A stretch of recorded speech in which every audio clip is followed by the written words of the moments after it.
स्वागत है।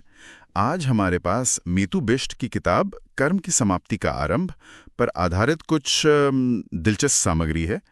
ये किताब कर्म, चेतना और मुक्ति इन गहरे विषयों के आपसी ताने बाने को खोलती है।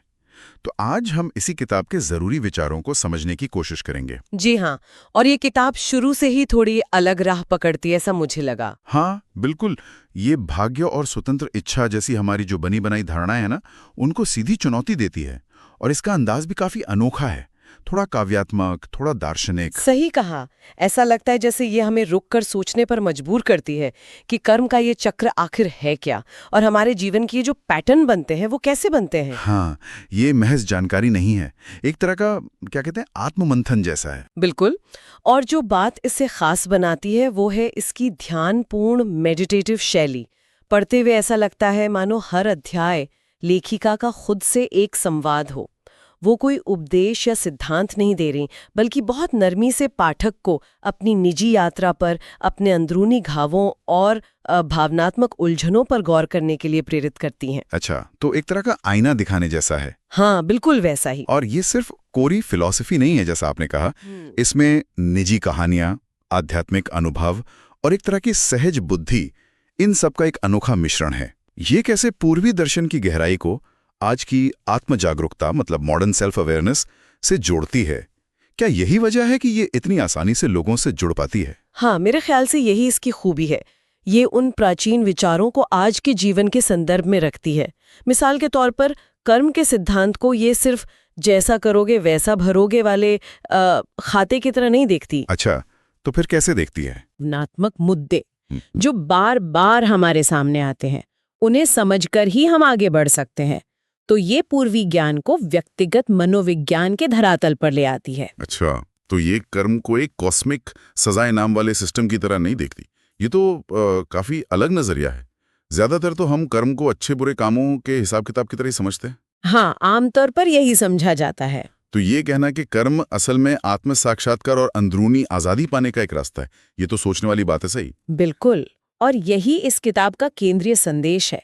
ये उस पारंपरिक समझ से बहुत आगे जाती है जहां कर्म को महज एक बाहरी शक्ति या कह लें भाग्य मान लिया जाता है। किताब के अनुसार कर्म एक आंतरिक प्रक्रिया है, मतलब जीवन की चुनौतियां या बार बार दोहराए जाने वाले पैटर्न असल में संकेत हैं। संकेत? किस तरह के संकेत? वो हमें दिखा रहे हैं कि हमें अपने अंदर कहाँ काम करने की जरूरत है। तो कर्म यहाँ एक शिक्षक बन जाता है, सजा देने वाला नहीं। वाह, शिक्षक सजा देने वाला नहीं। हाँ। अगर हम इसे बड़ी तस्वीर से जोड़ें तो ये जीवन को देखने का नजरिया ही बदल देता है। और इसकी भाषा, उसके बारे में क्या कहेंगे? मैंने सुना है कि वो सरल भी है और गहरी भी। ये कैसे मुमकिन है? हाँ, ये बात सच है। भाषा का संतुलन कमाल का है। शब्द सरल हैं लेकिन उनके पीछे का अर्थ काफी गहरा है। यह जटिल दार्शनिक विचारों को बिना बोझिल बनाए पेश करती है। इसमें एक तरह की ईमानदारी और खुलापन है जो पाठक को सीधे जोड़ता है। अच्छा। चाहे उनका आध्यात्मिक अनुभव कितना भी हो, कम हो या ज्यादा। तो इसीलिए ये उन लोगों को भी पसंद आती है जो आध्यात्म में गहरे उतरे हुए हैं, और उन्हें भी जो अभी इस रास्ते पर नए हैं। जी हाँ, ये सिर्फ पढ़ने की चीज नहीं बल्कि एक अनुभव बन जाती है। एक तरह का आमंत्रण है कि हम अपने कर्मों के चक्र से ऊपर उठें और ज्यादा जागरूकता के साथ जिएं। तो कुल मिलाकर संक्षेप में कहें तो ये किताब कर्म की एक नई परिभाषा गढ़ रही है। भाग्य या सजा के बजाय आत्मबोध और आंतरिक स्वतंत्रता पाने का एक साधन। ये हमें बाहर देखने के बजाय अपने अंदर झांकने के लिए उकसाती है। तो इसका मतलब क्या है हमारे रोजमर्रा के जीवन के लिए? और यहीं ये किताब हमें एक बहुत महत्वपूर्ण सवाल के साथ छोड़ देती है। जरा सोचिए, अगर हम कर्म को एक अटल भाग्य की तरह ना देखें, बल्कि उसे खुद को और अपने जीवन के पैटर्न को समझने की एक प्रक्रिया के रूप में देखें, तो क्या होगा? जीवन की चुनौतियों, मुश्किलों या बार बार होने वाली घटनाओं के प्रति हमारा रवैया कैसे बदल सकता है? हाँ, ये तो सोचने वाली बात है। क्या ये नजरिया हमें अपने अनुभवों को ज्यादा रचनात्मक ढंग से देखने और उनसे सीखने की ताकत दे सकता है? ये विचार अपने आप में आप कह सकते हैं कि संभावनाओं का एक नया दरवाजा खोलता है।